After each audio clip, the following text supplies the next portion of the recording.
Scissor cut. Hi everyone, today we're going to learn how to perform the scissor cut.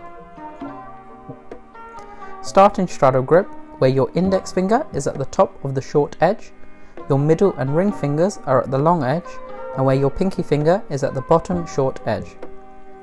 Make sure to hold the cards with the top sections of your fingers to create a good amount of space underneath the cards. Then move your thumb towards the pinky finger and contact the short edge of the cards at the corner of the deck. Next, you want to break off half the cards. The way we'd recommend doing this in the beginning is to bend your thumb like so the top section is parallel to the cards.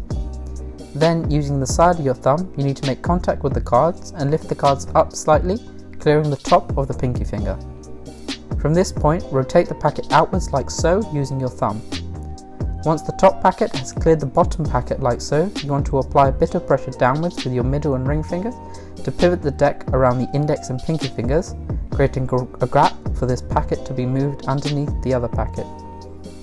Once in this position, simply move your thumb back to the bottom corner, release the cards and square up the packet. Tips.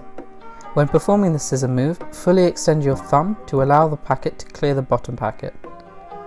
If you have medium to small size hands, whilst extending the thumb, also extend your pinky finger and stretch your hands out to create as much space as possible.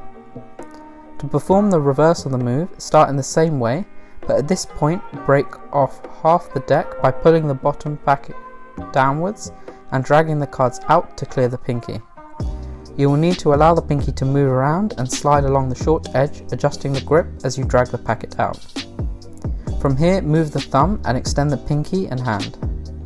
Once the packets have cleared each other, you can push the packet towards your middle and ring fingers by extending your fingers to pivot the deck around the index and pinky fingers, creating a gap.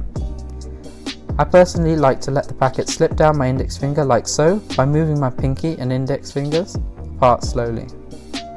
After the top packet moves below the bottom one, complete the cut like before.